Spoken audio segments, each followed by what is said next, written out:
Estamos nós reunidos para a leitura das Escrituras e nós vamos abrir em 1 Timóteo, capítulo 4, versos de 6 a 16.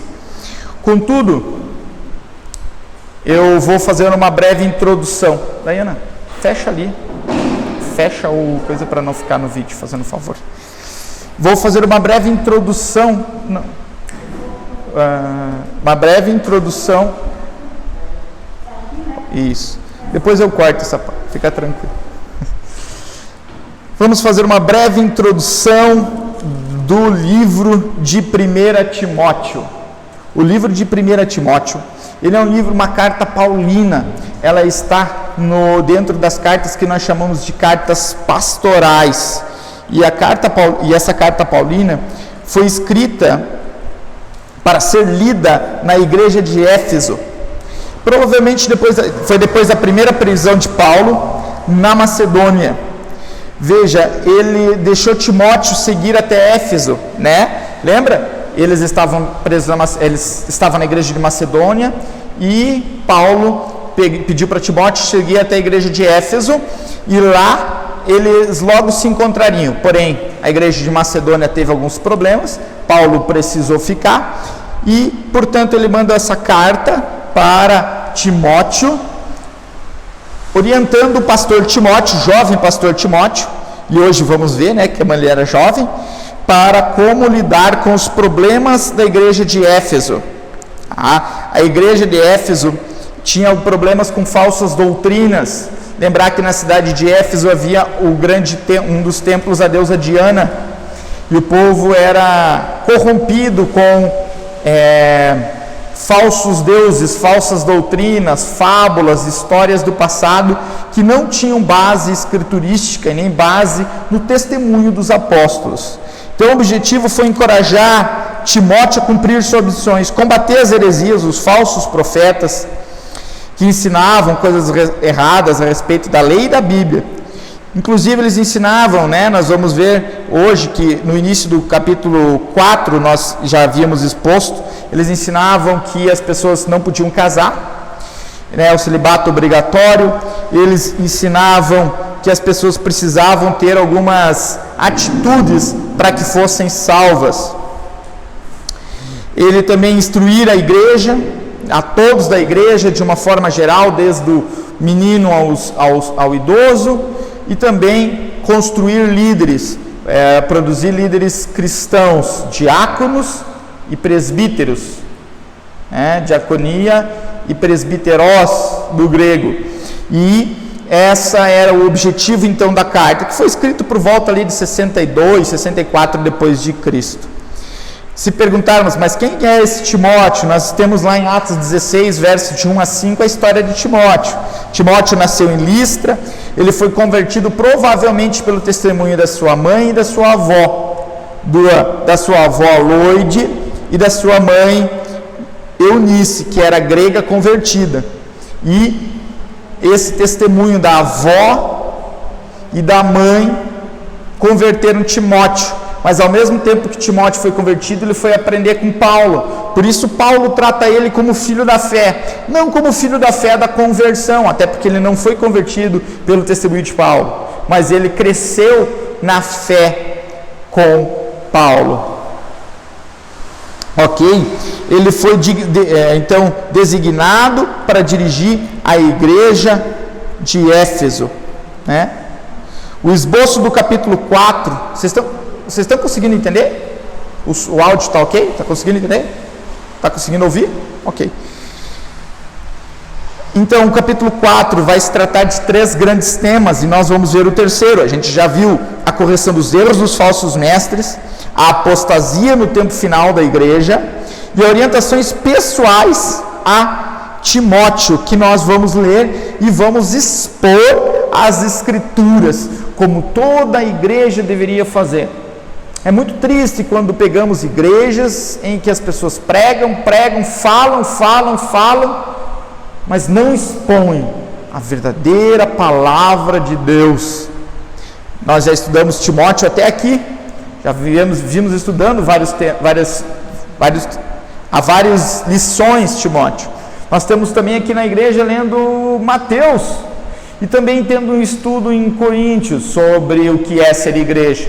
Nós estamos estudando esses 3 livros de forma comum, de forma contínua, para que nós entendamos aquilo que Deus tem para falar por nós, e não aquilo que eu queira falar para vocês, e sim aquilo que Deus tem para falar. Vamos orar para depois proceder à leitura das Escrituras. Senhor Deus, tem misericórdia de nós, que o Teu Espírito consuma o púlpito, Deus. Pai, não me deixa estragar a Tua palavra, porque melhorá-la eu não posso, apenas posso expor. Senhor, fala através de mim, apesar de mim. Senhor Deus, prepara os nossos corações para ouvir o Senhor. Senhor, Tu és santo, santo, santo. E o Senhor, por iniciativa própria, decidiu se comunicar com pecadores como nós. Pai, seja feita a Tua vontade nessa noite. Em nome de Jesus. Amém. O texto, 1 Timóteo, capítulo 4, versos 6 a 16. Expondo estas coisas aos irmãos, será bom ministro de Cristo Jesus. Quando fala estas coisas, ele está ali falando, as coisas que eu falei para vocês ali da apostasia final da igreja, o que as pessoas estavam ensinando, e heresias que estavam ensinando. Depois a gente vai ver quando for expor o texto, versículo a versículo, tá? Só para que ninguém fique boiando. Alimentando-se com as palavras da fé e da boa doutrina que tem seguido, mas rejeitas as fábulas profanas de velhas caducas. Exercita-te pessoalmente na piedade, pois o exercício físico para pouco é proveitoso, mas a piedade para tudo é proveitosa, porque tem a promessa da vida de agora, e é daqui há de ser.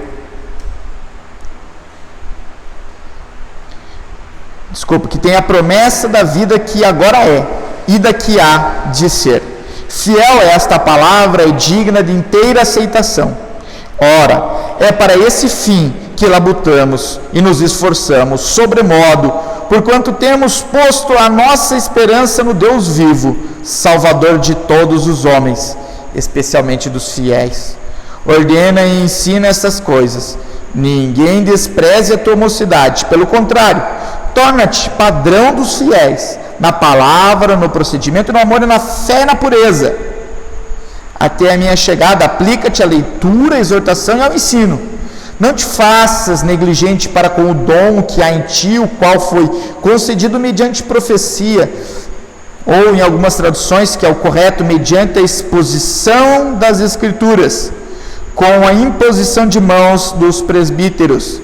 Medita estas coisas e nelas ser diligente, para que o teu progresso a todos seja manifesto.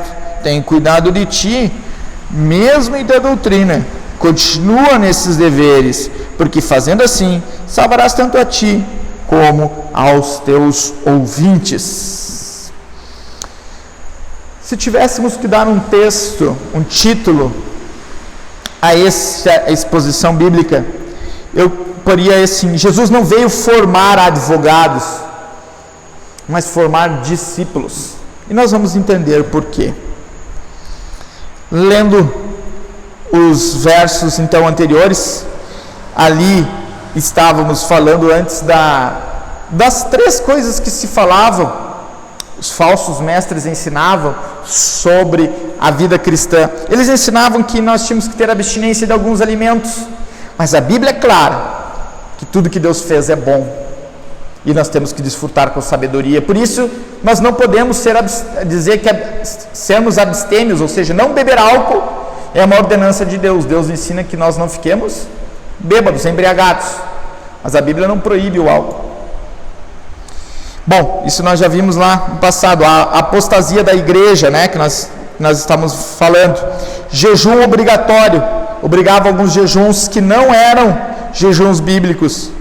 E o celibato obrigatório, estava ensinando que as pessoas deviam de ser celibatárias. Porém, então, quando se fala expondo estas coisas aos irmãos, ou seja, mostrando o que Deus é, a palavra de Deus como baluarte da verdade e da justiça, como nós vimos nos versos anteriores, explicando como o que é a graça de Deus e como ela trabalha e opera no ser humano. Serás bons ministros de Jesus Cristo, alimentando com as palavras da fé, da boa doutrina que tem seguido. A palavra bom ministro é diáconos. Nesse caso, não está falando de presbíteros, não está falando de pastor, está falando de diácono. Então é uma palavra que também serve a todos nós. Por isso nós podemos usá-la para com o crente. Não só por isso, mas senão Deus não deixaria registrado, né? Mas a palavra diácono, todos nós somos serviçais, diáconos, servos de Deus. Então essa palavra serve para nós. Quando diz ali palavras, alimentando-se com as palavras da fé e da boa doutrina que tem seguidos, ali as palavras da fé são as escrituras e o testemunho dos apóstolos. Nós temos que entender que o cânon naquela época não estava fechado, mas o que se tinha, lembra que o próprio Timóteo nos diz que toda a palavra é pronta para nos ensinar, nos corrigir e ser fonte de prática de fé e doutrina. Tanto a palavra escrita, ou seja, o Velho Testamento, e o que já se tinha de Novo Testamento, quanto o testemunho apostólico. Esta era as palavras de fé, o testemunho apostólico. Interessante que isso o faz ser bom ministro, ou seja, não há necessidade de uma nova revelação, de novas coisas, mas sim daquilo que Deus já expôs através das Escrituras. Isso era para que ele continuasse sempre se alimentando com estas palavras da fé, da boa doutrina que tem seguido primeiro. Isso mostra que nós devemos seguir nos alimentando das Escrituras. Quando é que devemos parar de ler as Escrituras? Quando morremos.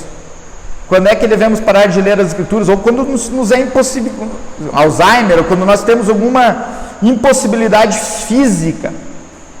Eu tenho testemunho de uma irmã lá de Itaiópolis, da Igreja Batista de Itaiópolis, que ela é cega. E eu conheci ela porque eu fui fazer uma visita domiciliar como médico. Quando eu cheguei, a primeira coisa que ela pediu, lê para mim uma página da Bíblia, sem saber quem eu era, nada. Chegou, óbvio, sabia que eu era médico, mas pediu por quê? Porque ela tinha prazer nas Escrituras, mas ela não podia ler. Ela não sabe braille para poder ler em braille, então ela ouvia as Escrituras e pedia para que as pessoas lessem quando fossem na casa dela. Então, nós devemos ter essa leitura, essa alimentação contínua nas Escrituras. E veja a boa doutrina. A boa doutrina é a doutrina cristã baseada na graça de Deus, na doutrina que ele vem expondo desde o início, na qual a igreja é coluna e baluarte da verdade. Qual? As doutrinas da criação, queda, redenção e igreja. Óbvio, cada uma dessas quatro partes tem seus desdobramentos, mas a doutrina que nos faz entender que somos pecadores, que merecemos o inferno, mas que Deus tomou por as nossas dores, estando Ele na terra, vindo, se fazendo homem, na forma do nosso Jesus Cristo, que era 100% Deus, 100% homem, e que veio para que sobre Ele mesmo fosse imputada a nossa culpa, e a partir da morte dele e ressurreição não há mais culpa para aqueles que creem. Essa é essa doutrina a qual Paulo indica que Timóteo se firme, na doutrina da graça de Deus. E isso é interessante porque nos fala duas questões que hoje está sendo esquecida: a suficiência das Escrituras. O que é a suficiência das Escrituras?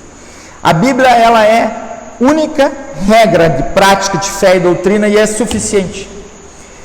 Se eu tiver uma experiência que contradiga as Escrituras, é a Bíblia e não minha experiência. Mesmo que tal falsa doutrina faça chover milagres, já dizia Martinho Lutero, ela deve ser rejeitada como anátema. Toda e qualquer doutrina que não parta das Escrituras deve ser rejeitada como anátema, maldição.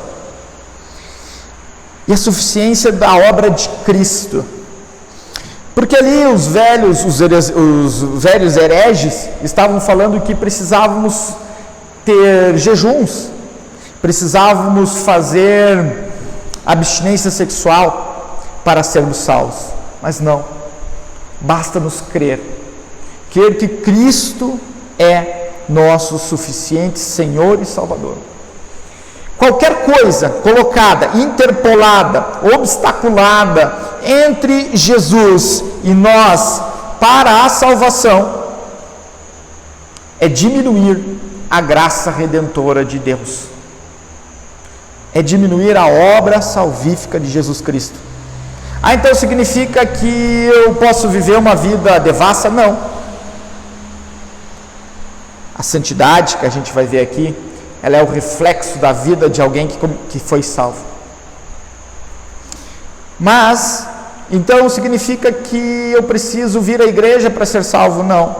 Eu preciso dar o dízimo para ser salvo? Não. Você é salvo pela graça, e essa suficiência tem que nos manter firmes. Nós não precisamos de experiências neurosensoriais, ou experiências físicas, ou experiências de cura, ou de libertação, ou de qualquer outra coisa. Porque se isso é necessário para que o nosso coração acredite na salvação, ou é necessário para que eu seja salvo, nós estamos menosprezando a obra salvadora e vicária de Cristo. O que é vicário? No lugar de nós. O sacrifício vicário de Cristo, no lugar de nós. Amém? Estamos acompanhando até aqui? Rejeita fábulas, lá no verso 7, mas rejeita as fábulas profanas e velhas caducas, exercita-te pessoalmente na piedade. Essas tradições eram fábulas que eram opostas às Escrituras, eram tradições judaicas de fábulas, contando histórias e ensinando o povo a temer a Deus, uma forma de fazer obras para temer a Deus. Isso mostra que, uma coisa interessante, liberais dizem que naquela época, há pessoas que afirmam que naquela época haviam essas fábulas e que os cristãos colocaram Jesus nessas fábulas e daí construíram as Escrituras. Está aqui uma prova intra-escriturística de que não, Jesus era um fato histórico e que essas fábulas deviam ser rejeitadas. Havia desde o começo a distinção entre as fábulas, as historinhas e Jesus. Pessoas dizem que nós pegamos mitos da Idade Média, mitos da Macedônia, mitos da Assíria, mitos do Egito, e colocamos Jesus como executor desses mitos. Mas não, olha como a Bíblia já coloca que não, separe. Qualquer fábula anti-escriturística, qualquer fábula que tenha mistura com o que é profano, o que é antibíblico, o que é anticristão, isso separa. Não é de Deus. Separa-se de qualquer fábula profana. Então, liberais que vão me assistir no YouTube, dessa vez vocês não derrubaram as Escrituras. Mas eles nos dizem assim: fábulas profanas e de velhas caducas. Paulo não era politicamente correto. Quando ele quer dizer que velha caduca, ele está querendo dizer velha caduca, não, sem ofensa a ninguém, mas segundo Paulo, As mulheres, quando ou homens, quando vão tendo certa idade, falam coisas sem sentidos. É isso que ele está querendo dizer. Qualquer coisa profana é como uma velha caduca. Entendeu? Não é as Escrituras, não são as Escrituras. Qualquer coisa que não advenha das Escrituras são consideradas. E as velhas coisas que a gente traz, várias histórias. Esses dias eu até perguntei quantos reis eram, as pessoas responderam 3 reis, mas a Bíblia não diz isso. Mas qualquer tradição, qualquer coisa imaginário que a gente possa ter além das Escrituras, são fábulas de velhas caducas, sem nenhuma ofensa. É que Paulo realmente não passou pelo politicamente correto, né? Isso é legal, a Bíblia não esconde isso, né? Certo? Agora, olha o grande versículo, a grande palavra, pois o exercício, verso 8, é parte B do verso 7 e depois entrando no verso 8. Exercita-te pessoalmente na piedade. O que é piedade? No grego, eusebeia. O que é eusebeia? Ou Eusébia, como queiram chamar. A palavra piedade é difícil de ser traduzida para o português, tá? Mas ela é uma palavra que aponta em 2 direções principais: adorar a Deus de maneira correta e dar a Ele tudo o que é devido. Esse é um lado. Além disso, servir corretamente o próximo e dar-lhe o que é devido. Amar a Deus, adorar a Deus, servindo, dando tudo o que lhe é devido. Amar ao próximo e dar a ele tudo o que é devido. Ou seja, piedade é o exercício da fé cristã. É a fé na prática. Isso é piedade. Eu vou dar um exemplo aqui. Xenofonte, para quem não sabe, é um das personagens, assim como Sócrates, personagens de Platão. Quando eles falam sobre piedade, esse conceito vem do grego, como eu disse, da Eusebeia. Olha o que eles colocam: esse homem era Sócrates, um homem piedoso. Era tão piedoso e tão devotamente religioso que não queria dar passo algum sem a vontade do céu. Era tão justo e tão reto que nunca causou nem mais insignificante prejuízo a pessoa alguma. Tinha tal domínio próprio, era tal temperado, que nunca preferiu o mais fácil ao melhor. Era tão sensível, tão sábio, tão prudente, que nunca se equivocou ao distinguir entre o melhor e o pior. Óbvio que aqui nós estamos falando de um texto extra-bíblico, mas para vocês entenderem o que era o conceito de Eusebeia, de piedade, que depois pietas, do latim. Acho interessante, eu preciso ler porque eu gosto de ler na íntegra o que William Barclay falou. Eusebeia é a palavra grega mais semelhante à religião, mas a verdadeira religião. E sempre que começamos a defini-la e a ver o que ela significa, imediatamente comprovamos o caráter altamente prático da religião cristã. Praxis, ortotologia, ortodoxia e ortopraxia, a prática real da religião cristã, das doutrinas reais da teologia cristã. Então, prática da religião cristã: sempre que uma pessoa faz-se cristã, reconhece a sua dupla obrigação, uma obrigação para com Deus e outra para com o seu próximo. Aqui o teólogo doutor William Barclay. Piedade também é definida nas Escrituras como o próprio Evangelho. Na verdade, a piedade não é a causa do Evangelho, mas é a consequência do Evangelho. Todo cristão, ele, quando é alcançado pelo Evangelho de Deus, da salvação pela graça e pela fé somente, ele passa a produzir obras de santificação e piedade. Então, quando nós falamos da verdadeira doutrina, do Evangelho, da verdade, da notícia que Jesus veio nos trazer, que os apóstolos nos trouxeram, piedade é uma consequência, mas é uma consequência tão verdadeira, tão genuína e tão forte, tão marcante, que ela pode ser até confundida com a causa. Vocês conseguem entender? Não existe crente sem piedade, não existe crente sem obras, não existe alguém que não seja moldado por Cristo e passe a dar a Deus. Ele pelo menos tenta, é óbvio que nós não somos perfeitos, a perfeição ocorrerá somente na segunda vinda de Cristo, nós sabemos disso, mas ele passa a dar a Deus aquilo que é devido a Deus, e passa a dar aos homens aquilo que é devido ao homem, e isso é tão importante, é uma característica tão marcante, que sem a qual nós não podemos dizer que alguém é cristão. Por isso é confundida com o próprio Evangelho. No verso 8: pois o exercício físico para pouco é proveitoso, mas a piedade para tudo é proveitosa, porque tem a promessa da vida que agora é e da vida que há de ser.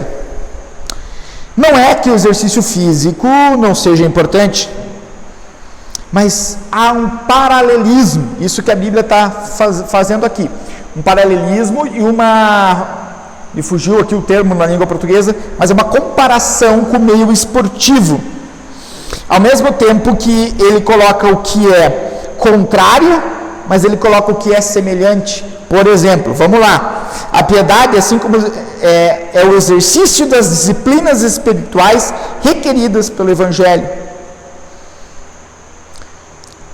O atleta, ele precisa se abdicar de coisas para comer, ele precisa se abdicar de tempo com a família, ele precisa se abdicar de muitas coisas para conquistar aquilo que o corpo físico precisa. Mas o atleta de Cristo, o cristão, em paralelo com o atleta, ele deve se exercitar na piedade, ele deve exercer a piedade, ao tal ponto que, se compararmos as duas coisas, de nada é proveitoso o exercício físico. Conseguiu entender?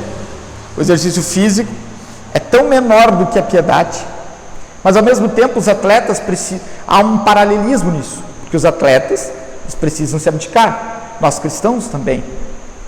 Os atletas precisam treinar, nós cristãos precisamos exercer a piedade.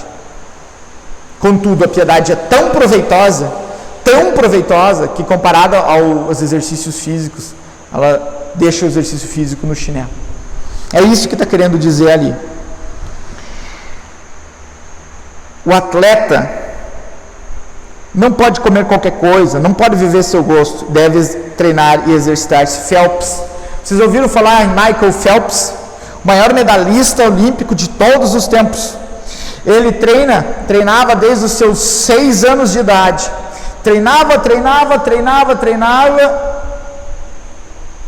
para ter, 9 medalhas de ouro numa só Olimpíada, 7, 9, não lembro, e aparecer na revista Times com suas 9 medalhas. E daí? Que proveito isso tem diante do Senhor? Eu não estou desmerecendo as conquistas do Phelps, mas estou falando diante do Senhor. Assim é o cristão, mas para algo eterno e infinitamente melhor, que traz benefícios já para a presente vida, saúde mental. O crente genuíno, ele vai ter lutas emocionais, mas só ele tem a resposta da onde veio, para que está e para onde vai. Enquanto toda a filosofia, toda a logosofia, todas as religiões tentam explicar, só o cristianismo nos dá a resposta. Viemos de Deus, vivemos para a glória de Deus e vamos estar com Deus através de Jesus Cristo. E esse conforto metafísico, esse conforto emocional, esse conforto físico, o Evangelho nos dá. O Evangelho nos dá também alguns confortos físicos. Uma família cristã não tem um pai que chega bêbado em casa e surra a esposa. Uma família cristã piedosa em Cristo. Uma família piedosa em Cristo não há violência entre homem e mulher. Não estou dizendo desentendimento, mas estou falando de violência. Então há benefícios nessa vida, mas os benefícios maiores são na vida vindoura. 9 é um versículo que, fiel a esta palavra, é digna de inteira aceitação. Paulo usa isso em várias partes do texto de Timóteo para falar algo importante que vem depois. E olha o que ele diz de todos, para depois: ora, é para esse fim que labutamos e nos esforçamos e sobremodo, porquanto temos posto a nossa esperança no Deus vivo, Salvador de todos os homens, especialmente dos fiéis. Olha como começa o versículo: ora, é para esse fim que labutamos, esforçamos e sobremodo. Para qual fim? Viver na piedade e na verdade do Evangelho, dando aos homens aquilo que é devido e dando a Deus naquilo que lhe é devido também. E olha lá como termina o versículo: Deus é o Salvador de todos os homens, especialmente dos fiéis. Vou fazer uma pergunta: isso significa que todos vão para o céu, independente da fé? Não. Deus, Salvador de todos os homens. Nós temos 3 ou 4 formas corretas de interpretar esse texto. Uma delas é que Deus, o chamado à salvação é lançado a todos os homens. O potencial da salvação de Cristo seria para cobrir o pecado de todos os homens. Porém, Deus chamou não a todos.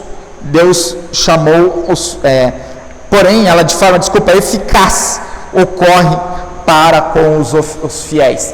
Potencialmente para todos, eficazmente aqueles que têm fé.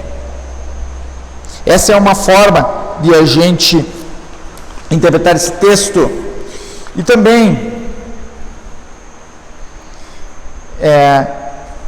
aqui os fiéis, eles são ali a especificação de quais todos os tipos de homem. Os fiéis. Dentro do grupo de todos os homens, nós temos o grupo dos fiéis, especialmente os fiéis. Então é um destaque do grupo de todos. Quando a gente diz todo mundo vai lá em casa, não significa que todo o mundo inteiro ou o mundo inteiro irá na minha casa hoje. Então ele especifica quem é de todos. Nós cremos na expiação limitada. O que é expiação limitada? Ou expiação definida? Eu trago aqui uma definição do monergismo. Tendo recebido os nomes dos eleitos pelo Pai na eternidade passada, Jesus Cristo veio a esse mundo para adquirir a salvação deles. Na cruz, Jesus não tornou o mundo inteiro algo salvo. Antes, ele de fato salvou os seus eleitos. Jesus assegurou realmente a vida eterna para as suas ovelhas, morrendo por todos os que eles tinham sido confiados pelo Pai. Propiciou a ira de Deus, morreu pela ira para que se apagasse a ira de Deus. Todos aqueles aos quais Jesus morreu foram verdadeiramente salvos por meio da sua morte, e nenhum deles permanecerá. Não rejeitarei as ovelhas de meu Pai. Deus amou o mundo que mandou o seu Filho unigênito para todo aquele que nele crê, não pereça e tenha vida. Então aquele que crê, e a fé é dom gratuito, a fé é dom de Deus. Logo é Deus quem salva e não o homem que salva-se a si mesmo. Amém? Nós não cremos numa expiação ilimitada, em que Jesus veio e morreu para todo mundo. Não, ele morreu pelos salvos. Óbvio que ele morreu pelos não salvos, porque a morte dele traz condenação, sela a condenação daqueles que não creem. Mas Jesus não morreu por todos, ele morreu pelos eleitos de Deus. Isso é uma questão simples. Senão haveria uma quebra na Trindade. Se Deus morreu por todos, se Jesus morreu por todos, por que o Espírito Santo convence alguns? Ou seja, a Trindade não seria uma, nós não teríamos triunidade. Somente a doutrina da expiação limitada mantém a doutrina da Trindade intacta. Conseguiu entender? Se Deus morreu por todos e quer que todos sejam salvos, por que o Espírito Santo convence alguns e não todos? Isso destrói a Trindade. Vocês podem ler o livro Trinitas ou Trindade, para quem quer ler em português, Trinitas, para quem quer ler em latim, de Agostinho de Hipona. E outro livro interessante para esse tema é Nascido Escravo, de Martinho Lutero. Também pode referir-se à salvação como livramento, aqui o texto, que é a segunda forma também que pode ser interpretada de forma correta. Por exemplo, muitas vezes Jesus fala, vá, a tua fé te salvou. Na verdade, para muitas pessoas, isso tinha a ver com cura, livramento de doença, livramento de alguma coisa. E a Bíblia usa a mesma palavra, tá? E às vezes algumas Bíblias traduzem, vai, tua fé te salvou. Na verdade, o melhor é, tua fé te libertou. Porque a gente nem sabe se aquela pessoa realmente era crente, ou tornou-se crente depois. Então, logo, essa salvação é que Deus quer que a salvação, a graça comum, a libertação, vamos dizer assim, o freio do pecado. O pecado já podia ter consumido o mundo, bastava o homem apertar um botão só e já destruiria o mundo inteiro, época da Guerra Fria. Esse refreio Deus deu a todos. 11. Ordena e ensina estas coisas. Quais coisas? As Escrituras. 12. Ninguém despreze a tua mocidade, pelo contrário, torna-te padrão dos fiéis na palavra, no procedimento e no amor. Ele tinha por volta de 30 a 35 anos, provavelmente, e isso era muito novo, por causa comparado com os anciãos. Também, a Bíblia nos ensina que há várias enfermidades na vida de Timóteo. Paulo até ensina ele a tomar um pouco de vinho toda manhã para curar sua gastrite, algumas outras enfermidades. O que pode fazer, essa mocidade pode se referenciar a algumas fraquezas de Timóteo. E também pela sua timidez. As Escrituras nos ensinam que ele era tímido. Porém, como é o antídoto para que nós não sejamos, pela nossa mocidade ou pelas nossas fraquezas, desprezados? Torna-te padrão dos fiéis na palavra e no procedimento, no amor, na fé e na pureza.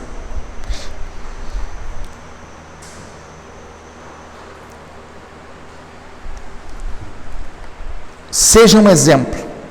A vida do ministro deveria ser coerente e provada pelo povo e coerente com suas doutrinas. Lutero sempre dizia, quer ser um teólogo, quer testar uma doutrina, meditatio, oratio e tentatio.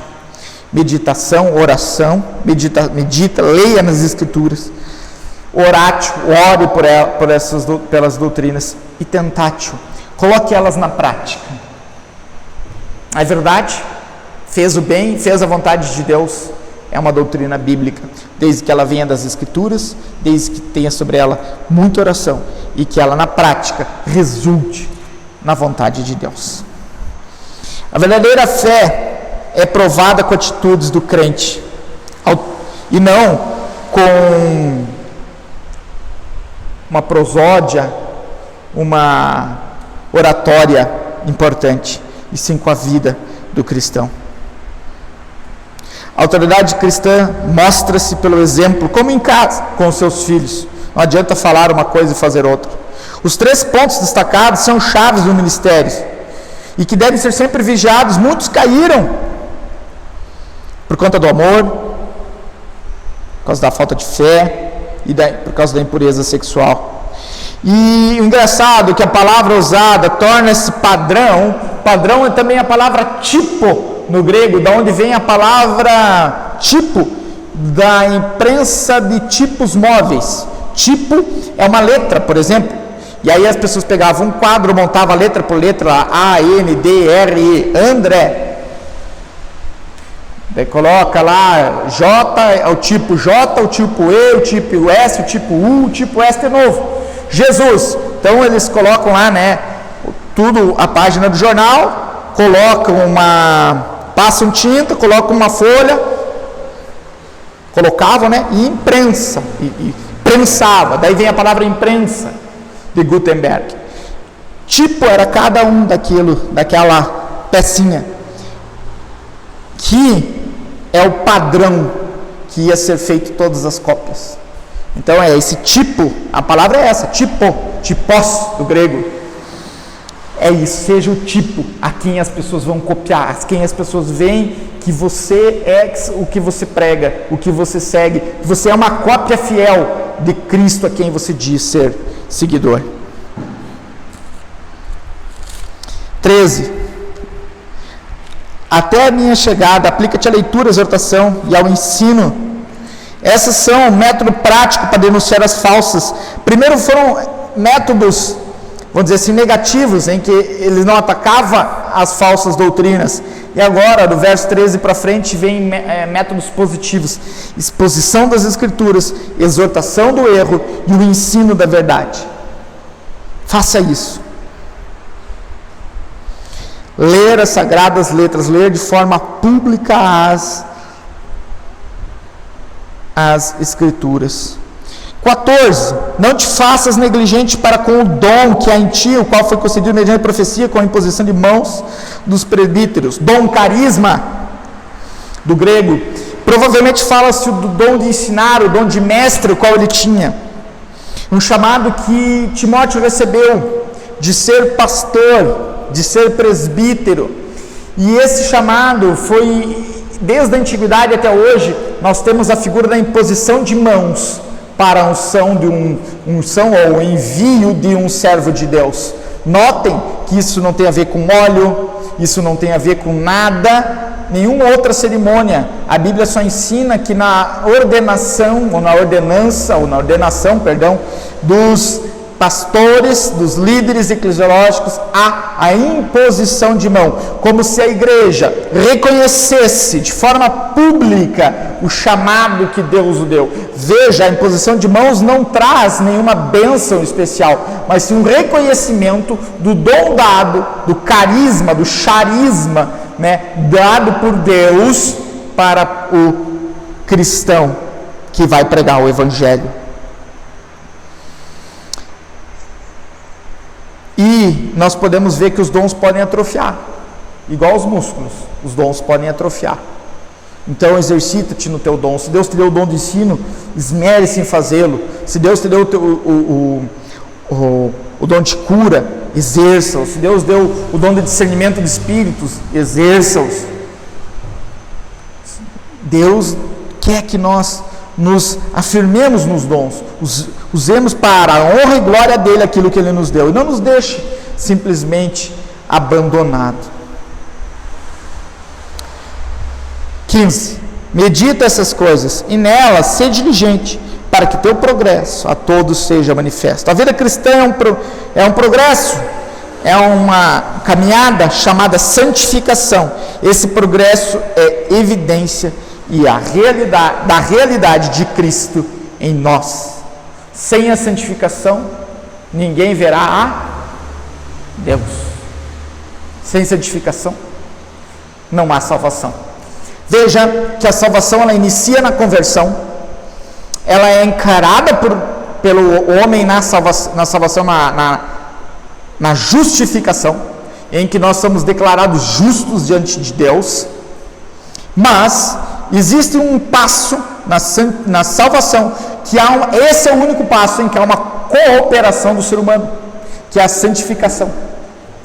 Só que essa cooperação só existe porque nós temos uma mente liberta do pecado por causa do Espírito Santo. Então mesmo essa cooperação do ser humano, ela só existe porque Deus o fez cooperar. Logo, a salvação em toda, ela é de Deus, mesmo que haja cooperação na santificação, porque só é possível cooperar por causa da liberdade que o Espírito Santo nos dá, o Espírito Santo que foi outorgado em nós, que nos liberta do pecado. Logo, se podemos cooperar por causa de Deus e não por causa de nós mesmos, para que não haja dúvida que o homem não tem parte nenhuma na salvação, sozinho, e quando ele tem a parte por causa de Deus, com Deus e por Deus. 16. Tem cuidado de ti mesmo e da doutrina. Continua nesses deveres, porque fazendo assim salvarás tanto a ti como os teus ouvintes. Veja, aqui é uma figura de linguagem que a Bíblia trata o instrumento pelo fator inicial, como se alguém pudesse salvar o trem, mas não, a pessoa está sendo instrumento para salvar. É como se dissesse, o médico prescreveu a medicação certa, é como se dessemos o mérito ao médico, mas não, quem salvou de prática foi a medicação, né? Salvou da doença, curou a pessoa, vamos dizer assim. Mas as pessoas dão mérito ao médico, que é um instrumento pelo qual, né, com conhecimento médico,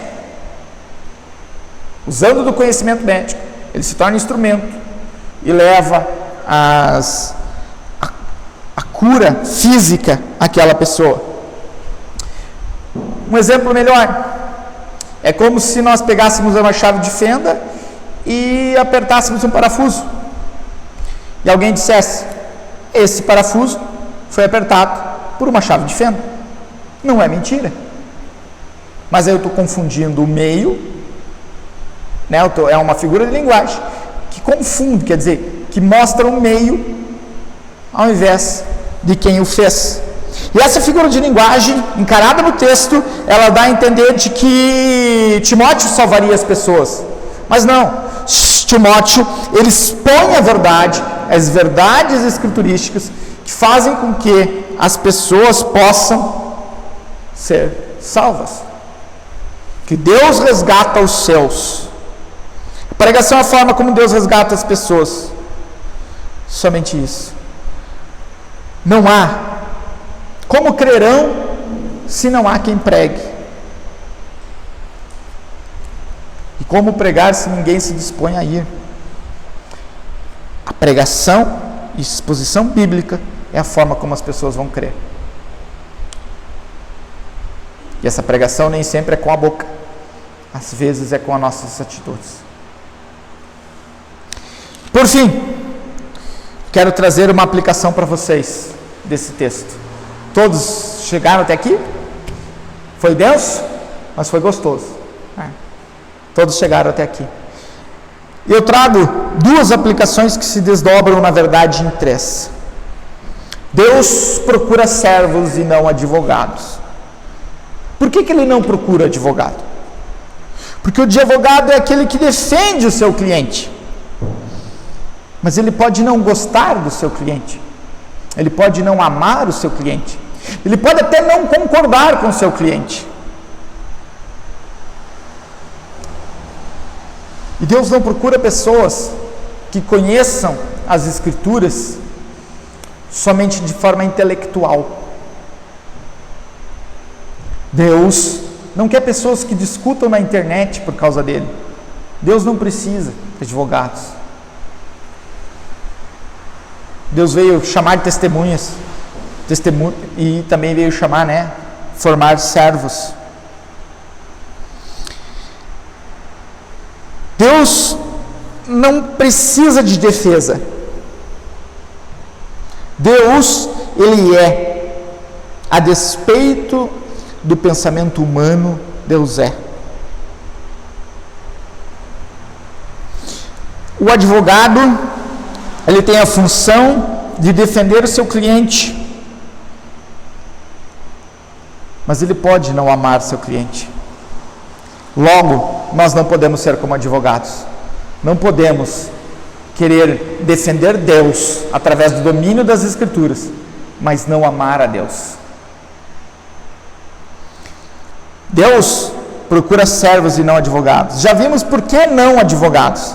E agora, e por que sim servos?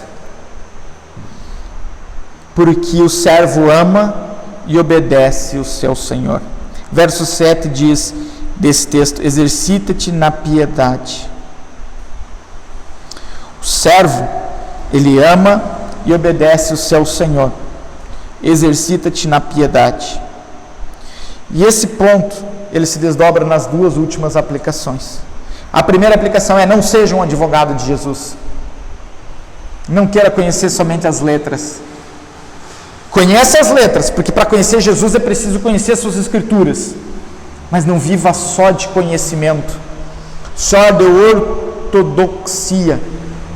mas viva de ortopraxia, prática cristã. E aí, como servo,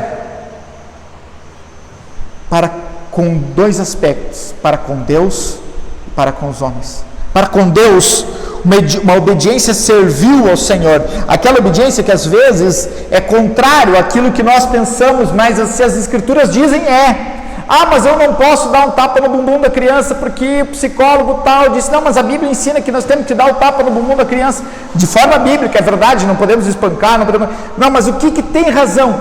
A Bíblia, os estudos, os neurocientistas, a Bíblia. Eu sei que peguei um tema, talvez, quase que sem significância, mas, por exemplo, como temas mais nevrálgicos, como pirataria, pornografia, entre outros temas mais nevrálgicos. Uma leitura bíblica diária. Pessoas no mundo hoje que leram muitas coisas sobre Deus, mas não leram a palavra de Deus. Isso é triste. Meditação. Nós, como cristãos, devemos parar essa vida corrida e meditar. Orar. Jejuar de forma bíblica. O uso correto da ceia do Senhor. São como ser servos diante de Deus. Ler, amar, orar, jejuar, louvar, adorar, todas de forma servil ao Senhor. Tem um detalhe: o servo termina a sua vida parecido com o seu Senhor. Lá em casa trabalha a Irene, uma moça, senhora que trabalha lá em casa desde 1994. Muitas atitudes que eu vejo nela são atitudes parecidas com os meus pais, parecidas com as minhas, porque ela se parece com quem ela trabalha há 20 e poucos anos, 30 anos. O servo termina a sua vida parecendo com o seu Senhor. Se não for assim, não há servidão genuína. E por último, a servidão para com o seu próximo. Nós devemos amar, ajudar, perdoar, exortar, pregar o Evangelho, ter comunhão,